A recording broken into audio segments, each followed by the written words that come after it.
Introduction: you can do and be so much more than you think. When I worked in manufacturing for R.R. Donnelley, the world's largest commercial printer, I desperately, and I do mean desperately, wanted to become a plant manager. The closest I came was running manufacturing operations for a small, privately owned company. I spent years trying to get just one, short story published. The closest I came was, well, I never came close. I have dozens of failures to my name. I've tried and failed, over and over. Even worse, I've let many goals go without even trying to achieve them. I thought about them, I dreamed about them, I imagined what it would feel like to accomplish them, but I never even got started. In both scenarios, I spent a lot of time trying to motivate myself. I'd been told success was all about mindset, and I wanted to lock in the optimal psychological state before the rubber met the road. We can all remember those times when we were hit with a lightning bolt of inspiration, whether to work out or to start learning French, and we can also remember how that urge never produced any action. I was in the grip of an insidious myth. I thought motivation was a prerequisite to starting a tedious learning process, a spark necessary to get me going. But motivation is really a result. Motivation is the fire that starts burning after you manually, painfully, coax it into existence. And it feeds on the satisfaction of seeing yourself make progress. The problem with waiting for motivation to strike is that it almost never comes with enough voltage to actually get you started. Granted, sometimes motivation strikes like a hammer. Minutes or hours later, though, you've lost your enthusiasm, partly because a lightning bolt burst of motivation is like a sugar rush. It feels great but is impossible to maintain. And when you come down, you actually feel worse. Rah-rah speeches and inspirational quotes and fire-walking challenges may help you picture yourself at the top of the mountain with your arms raised in triumph. But the effect is fleeting. After the glow is gone, you're left standing by yourself at the bottom of that same mountain, hugely intimidated by all the steps you need to climb. So you sit and dwell and sulk and wish and hope and maybe even think about saving up for Tony Robbins' next seminar. But even that sounds too hard. How successful people approach motivation. I've met plenty of successful people. Yes, many of them are smart. Yes, some of them are creative. Yes, they're often talented. But none of those traits is crucial to their success. The gene cards we are dealt are just a starting point. Nearly every successful person I know started on the downside of advantage. Humble beginnings can create the perfect foundation for success, because starting at the bottom creates almost endless opportunities to enjoy small successes. Confused? That's okay. The key is to understand how motivation works. There is only one recipe for gaining motivation: success. Specifically, the dopamine hits we get when we observe ourselves making progress. Not huge, life-changing successes. Those come all too infrequently, if ever. If you want to stay motivated, if you want to stay on track, if you want to keep making progress toward the things you hope to achieve, the key is to enjoy small, seemingly minor successes, but on a regular basis. If you're trying to learn a language, it's fun when you realize you can count to 20. If you're trying to learn an instrument, it's fun when you realize you can read simple sheet music. If you're trying to learn to code, it's fun to realize that silly little program you wrote actually works. Small successes are fun and motivating. That's why you already have everything you need. That's why motivation isn't something you have. Motivation is something you get from yourself, automatically, from feeling good about achieving small successes. Success is a process. Success is repeatable and predictable. Success has less to do with hoping and praying and strategizing than with diligently doing the right things, the right way, over and over and over. It's easy to look back on a path to greatness and assume that every vision was clear, every plan was perfect, every step was executed flawlessly, and tremendous success was a foregone conclusion. It wasn't. Every extremely successful person I know never expected to achieve as much as they have. Almost to a person, one day they woke up and were stunned to see how far they had come. Why were they so surprised by their success? They were busy doing.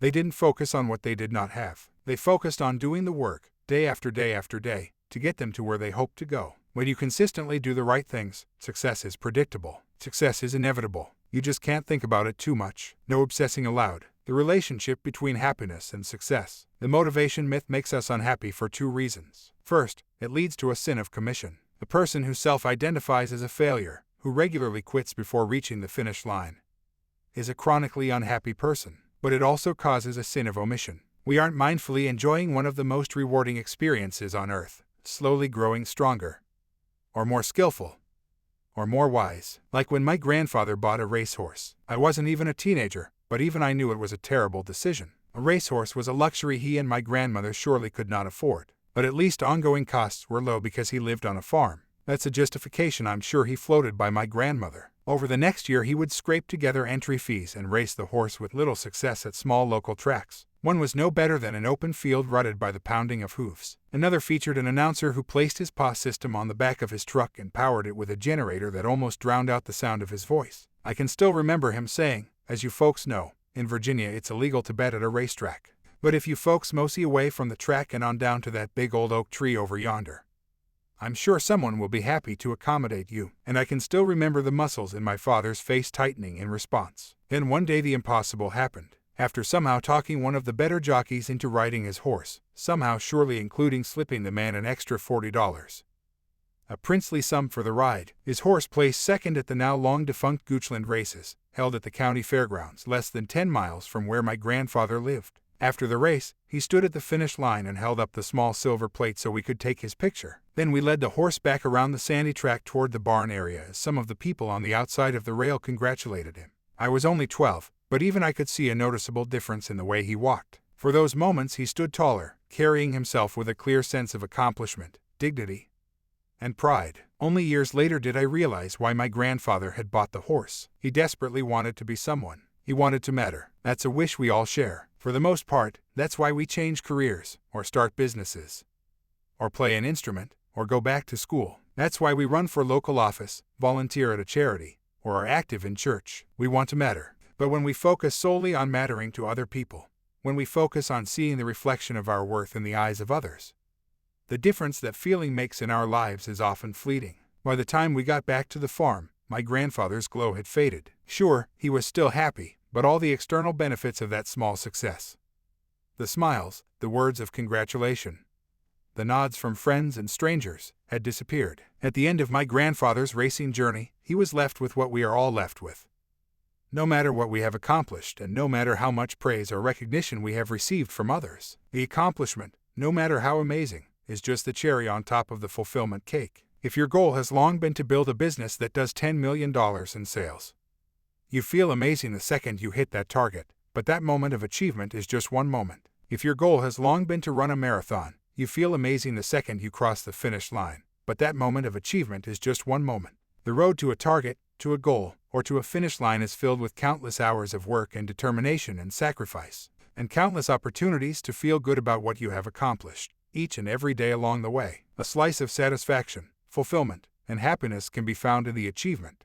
But the real source of consistent, lasting happiness lies in the process. My grandfather wasn't involved in the process. Granted, he bought the horse, but then he jumped to the end. He skipped all the steps in between, training the horse, conditioning the horse, developing the horse's speed slowly but surely, teaching it not just how to run but how to race. He didn't give himself the chance to enjoy the daily doses of fulfillment that come from engaging in the process. Accomplishing something, no matter how small the task, makes us feel better about ourselves. That's why to-do lists are so popular. Incredibly successful people set a goal and then focus all their attention on the process necessary to achieve that goal. They set a goal and then, surprisingly, they forget the goal. Sure, the goal is still out there, but what they care about most is what they need to do today, and when they accomplish that, they are happy about today. They feel good about today. They feel good about themselves because they've accomplished what they set out to do today. And that sense of accomplishment gives them all the motivation they need to do what they need to do when tomorrow comes. Because success, even tiny, incremental success, is the best motivational tool of all. When you savor the small victories, you get to feel good about yourself every day. Because you no longer feel compelled to compare the distance between here and there. You don't have to wait for someday to feel good about yourself. If you do what you plan to do today, you're a winner. When I was training for long cycling events, I often rode up mountains. I've always hated the climbs, but I loved completing them, and years later I still love knowing I completed them. Think about anything you've done that was extremely hard, and how you felt afterward, and you'll know exactly what I mean. For years I missed out on the happiness and fulfillment that come from accomplishing all the little steps in my various goal achievement journeys. You don't have to, but it won't be easy. Success, lasting, fulfilling, meaningful success, never is. Want to start a business? Don't be fooled by the work-at-home hype. Launching a successful business will make you wonder what the words free time could possibly mean. Want to rise to the top of your organization? Don't be fooled by the work-life balance fluff. Tremendous effort and dedication are required. Want to run a marathon? Forget some 60-day shortcut system that promises maximum results from minimal input. Life doesn't work that way. To accomplish anything worthwhile, and especially to achieve a goal others say is impossible. You have to work your ass off. There are no shortcuts. The only way is the hard way. Yet there are plenty of ways to make the process fun. There are plenty of ways to make the process uplifting. There are plenty of ways to enjoy every step of the journey, as well as that final step onto your personal podium. Want to be happier? Want to be more successful at everything you choose to pursue? The paths to both happiness and success are one and the same. You don't need to wait until you can find more time. You have all the time you need. You don't need to wait until you can find more money. Money never drives success. And you absolutely do not need more motivation. You don't need to wait to find your passion. If you follow this book's program, your passions, plural intended, as you'll soon see, will find you. You will stand strong. You won't back off. You won't back down. You'll make smart decisions. You won't focus on what you don't have, because what you do have, however little it may seem, is more than enough. And you will find that the process, not just the result but the process involved in becoming something that you once dreamed of, will also make you feel awesome about yourself.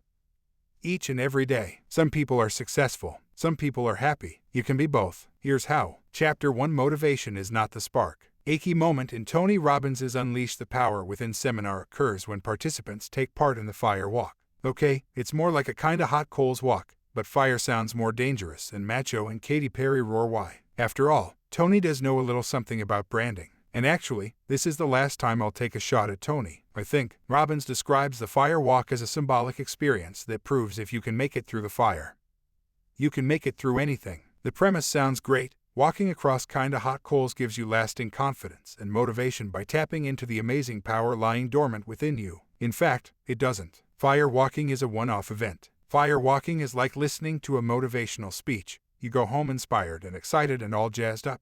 But you wake up the next day the same person you were the day before. Because you haven't truly accomplished anything, except listen and pay for the seminar. Most people are confused about the source of motivation. They think motivation is the spark that automatically produces lasting eagerness to do hard work. The greater the motivation, the more effort you're willing to put in. Actually, motivation is a result. Motivation is the pride you take in work you have already done, which fuels your willingness to do even more. That's why tips for how to feel more motivated often fall short. Most of that advice can be boiled down to you can be more motivated. All you have to do is dig deep into your mind and find that motivation within. The same is true for confidence. Confidence being closely linked to motivation. The thinking goes, you can be more confident. All you have to do is decide to be more confident. It's easy. Suppress negative thoughts, suppress negative perspectives, repeat some really cool self-affirmational statements, and presto, I'm like Tony Robbins. Or not. The main problem in both cases is the way we've come to think about motivation. Most definitions of motivation involve some phrase like the force or influence that causes someone to do something. Motivation is viewed as a spark, a precondition, a prerequisite, something that is required before we can start. If we aren't motivated, we can't start. If we aren't motivated, we can't do. Bullshit. Real motivation comes after you start. Motivation isn't the result of hearing a speech or watching a movie or crisping your soles. Motivation isn't passive. Motivation is active. How to start when you're 0% motivated. The best way to get motivated is to break a sweat, literally or symbolically. Getting started is often the hardest part. Financial planners frequently recommend paying off a small debt first, even though the balance on that bill may carry the lowest interest rate of all your debts. Rationally, that approach makes no sense. If you carry a balance on 3 credit cards, the card you pay off first should be the one with the highest interest rate. But the thought of paying off, say, a $7,000 balance when you can spare only an extra $200 a month. Ugh, the time horizon is too long for the payoff, literally, to seem worth it. The irrational approach often works better. Working to pay off the card with the smallest balance seems a lot more attainable. Once you start, you can see the difference. Knocking $200 off an $800 debt feels like you've accomplished something. After next month, you're halfway done. And once you pay off that card, you'll be motivated to keep going to pay off the next card. Think about why you sometimes procrastinate. Don't say you never put things off. Show me someone who doesn't procrastinate and I'll show you a robot. Everyone procrastinates. I definitely procrastinate. One example, I've written more than 7 million published words. You might then assume it's easy for me to sit down and write, but at times it's anything but. I'll make calls, take care of administrative tasks, do a little research, play with the cats. I love to write, but sometimes the thought of writing seems daunting, especially at the beginning of a project. When I need to find the right voice and the best way into the material, except for the cats, I can rationalize that I'm being productive, but usually I'm just procrastinating. Another example, I like to ride bicycles. Over the last 5 or 6 years I've ridden about 35,000 miles. I love riding, but sometimes I'll do anything not to ride. Neither makes sense, right? Riding and writing are both things I love to do, yet at times I find ways to actively avoid doing them. Putting off tasks I don't enjoy would make a lot more sense. I love to ride my bike, but sometimes the thought of riding seems daunting. Especially those first few miles. When it's cold outside and my legs are stiff and my heart has just started to pound, I pant and gasp and wonder why I'm on the stupid bike. But then something magical happens. Somehow my aversion to hard goes away once I break a sweat. The endorphins kick in. My legs warm up. I feel proud that I can do something hard, and do it reasonably well. That rush of satisfaction I always feel. That rush of satisfaction you always feel when you start doing something you've put off, and suddenly realize it wasn't as daunting as you anticipated. I know that feeling will come. I've trained myself to anticipate that natural high. Instead of thinking, ugh, this is going to be hard, I've taught myself to think, I can't wait for that little high I'll feel when I move from inactivity to activity. I can't wait to feel that rush I know I'll feel when I'm actually doing what I plan to do. The key is to enjoy the feeling of success that comes from improving in some small way. And then rinse and repeat, over and over again. Why? Improving feels good. Improving breeds confidence. Improving creates a feeling of competence, and competence breeds self-confidence. Success, in your field or sometimes in any field,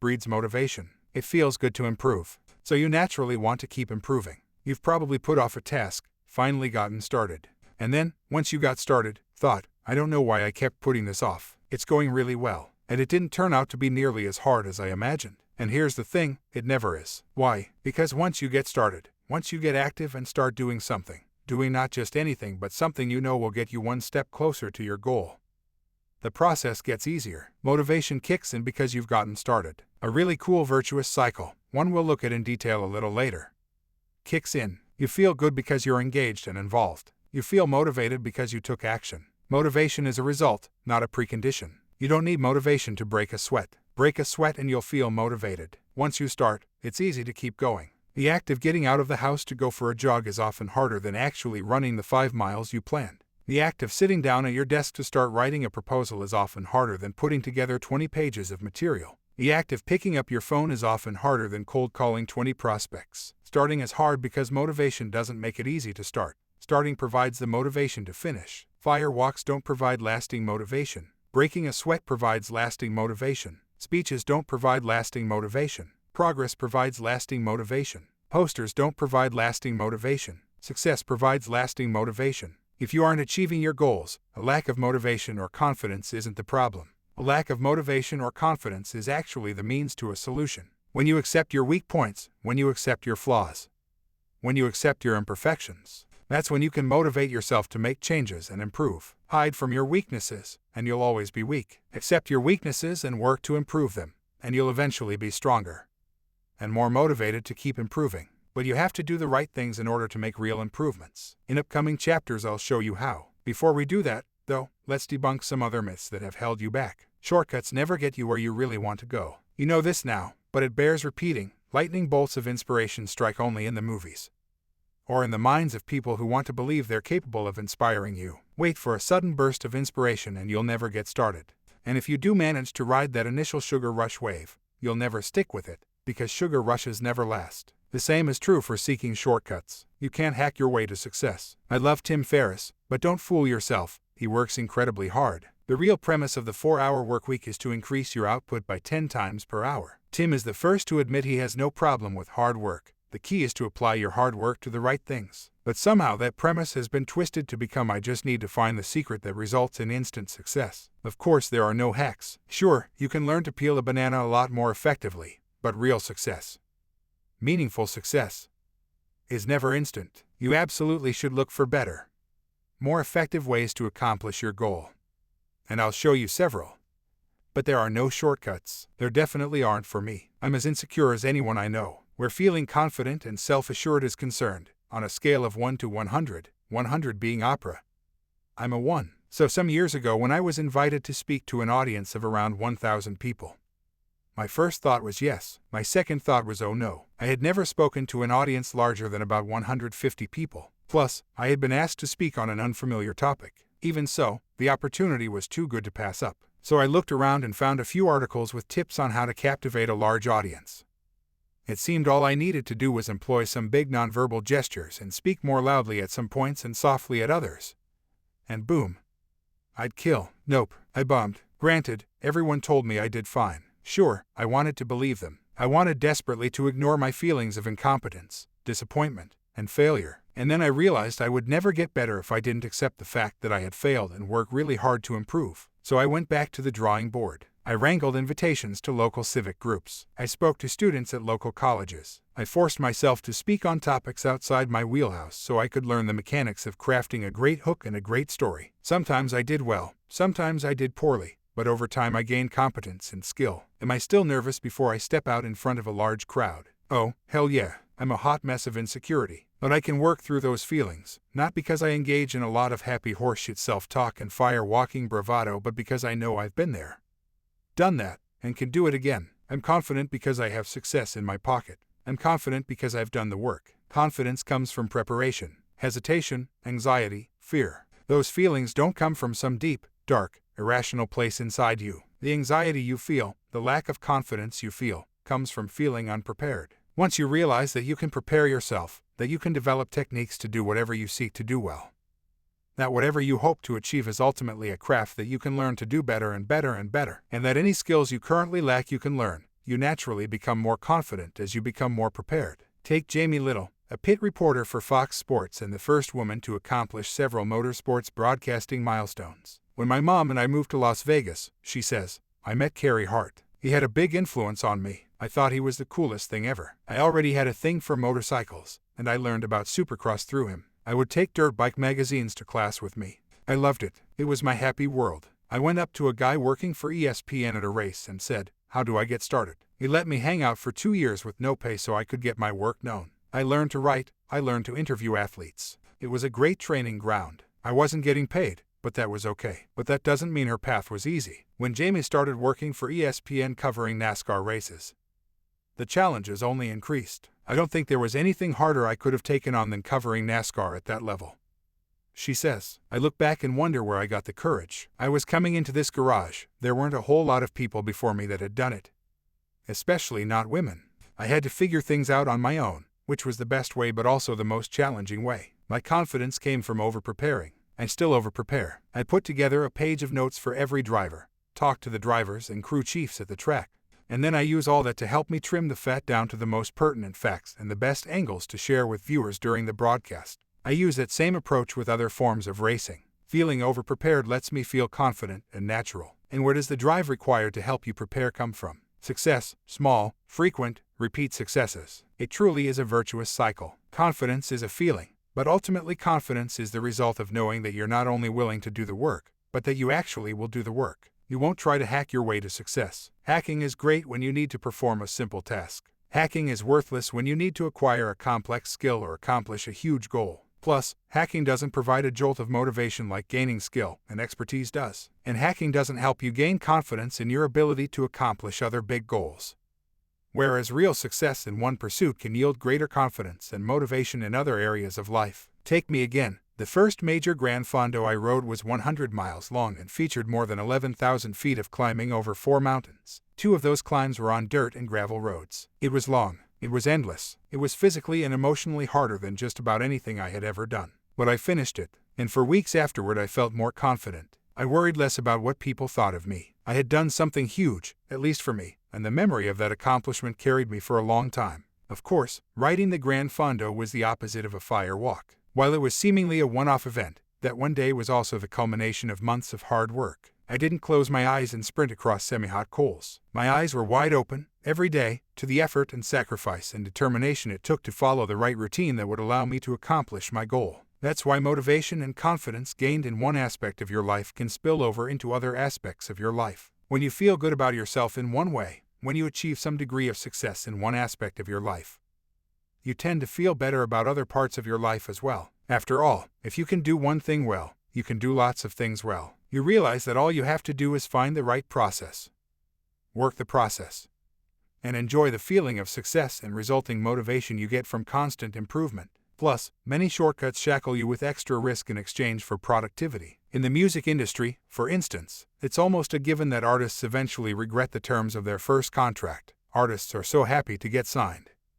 and get an advance, that they will sign almost anything. Joe Satriani took a different course. Joe has sold millions of critically acclaimed solo albums, toured with Mick Jagger, Deep Purple, and Chickenfoot, created signature guitar and equipment lines, founded his own long-running concert series, G3, and, oh yeah, he's been nominated for 14 Grammys. Joe told me why he decided to take personal ownership over each part of the publishing process. He was in a band called The Squares in the early 1980s. Our rehearsal space was in the same building as Nolo Press, a company that made out-of-books with tear-out pages for all sorts of legal situations. Their dumpster was right outside the door where we would hang out and have a smoke and a drink in between practicing. And it was always overflowing with damaged books. So we're out there wondering how we're ever going to make it in the music business and start absent-mindedly flipping through books. One of them showed how to start all kinds of businesses. I took it home and was fascinated. I thought the upcoming vacation the band was taking was an opportunity for me to just do the book. I got a real copy of the book and decided I needed to start my own publishing company and my own record company and then make a record. I just followed the advice in the book, filled out the forms, went to the Oakland courthouse and paid my $12. And suddenly I was a record company owner. Joe ended up recording an unusual, avant-garde record with no bass, drums, or keyboards. He realized that he didn't have to go out and chase the brick-and-mortar powers that be. This was during an era when the music business did not have the equal access to opportunity that it has now. That challenge was what gave me the energy to pursue the future I glimpsed in that little misprint of a book. How to start your own business, Joe says. Then I was in a band rehearsal one day and our bass player said, "Hey, I think they reviewed your record in Guitar Player magazine." Armed with a newfound confidence, Joe slowly made a name for himself. Better yet, he says, I was a musician who could not be taken advantage of. That's why I wound up owning all my own publishing and making a deal that was quite advantageous for a new solo artist. Had Joe found a way to get signed by a record label, he might have eased some short-term financial pressure. But he almost surely would have signed away his publishing rights, his control over his art, and his chances for long-term financial success. Even though taking a shortcut may lead to a short-term success, you will often regret ever having taken it. Routine is not the last resort of the less talented. Process gets a bad rep. Hard work, consistent effort, long hours. That's what stupid people with no talent do, right? Nope. Take Michael Ovitz, the guy who built Creative Artists Agency into the largest and most powerful organizations in Hollywood. He started in the mail room at William Morris, then the biggest agency in town. Here's what he told James Andrew Miller in the excellent book Powerhouse: The Untold Story of Hollywood's Creative Artists Agency. When I went to William Morris, I decided that I had to do something that was disruptive. I was in the mailroom with about 20 guys. They'd come in at 9, so I came in at 7. They'd leave at 6, I'd leave at 10 o'clock at night. Some days I left earlier because at that time I was also going to school at night to get my master's in business. I worked my butt off, reading everything there was to read. I was a scavenger. Those guys were waiting to be fed things. I went looking for things. I viewed the mailroom as an education course, period, and was going to move over everyone very quickly. I volunteered for every job and was very aggressive. 3 months into the training program, I had begun to notice that the president of the company would often come back to the office after dinner when everyone else had left. So I made sure to be there and became the only guy sitting at a desk on the first floor. As I figured he would, he asked if I could do a favor for him. I did the favor so well that he asked me to work for him some more. I kept doing it each night until he finally made me his assistant. Ovitz is incredibly smart. Ovitz went on to almost completely transform the way the talent agency business operates, and in many ways how Hollywood operates. Yet Ovitz decided that the best way to succeed was to develop a routine and then stick to that routine. He did things no one else would. He didn't just rely on his intelligence and talent to succeed. He didn't wait for his boss to discover his talents. He didn't wait to get a promotion, and the raise that comes with it, to work harder and sacrifice more. Ovitz relied on his process. You don't need other people to support you. Say you have a huge goal you want to accomplish. A massive, audacious, incredibly challenging, and ultimately worthwhile goal. You think about that goal, dream about that goal, obsess about that goal, and talk about it with your friends and family. That last part can sometimes be a big mistake. Granted, seeking support makes sense at a surface level. Most people assume they should talk about their dreams and goals in order to receive encouragement. And even if positive reinforcement doesn't work, what about negative reinforcement and that extra jolt of motivation you'll undoubtedly receive from wanting to follow through on a public statement of intent? Surely that will keep you going when times get tough, as times inevitably do. Nope, science agrees with me. Research C. I sometimes am actually performing research and not just procrastinating shows that people who talk about their intentions are much less likely to follow through on those intentions. Or if you prefer researcher speak, identity-related behavioral intentions that had been noticed by other people were translated into action less intensively than those that had been ignored. Here's an example. Say you want to thru-hike the Appalachian Trail, a grueling 5 to 7 month trek from Georgia to Maine. You're having dinner with friends and tell them you've decided to walk the entire 2,200 miles. Oh, wow, one exclaims. That sounds amazing. But won't it be super hard? Indeed, it will, you say with some added bass in your voice. You share what you know about tent sites, shelters, infrequent showers, and the cool trail name you're bound to get. You love talking about the trail. It feels awesome to bask in the glow of people who admire you for wanting to take on such a huge challenge. Even though you're sitting in a restaurant,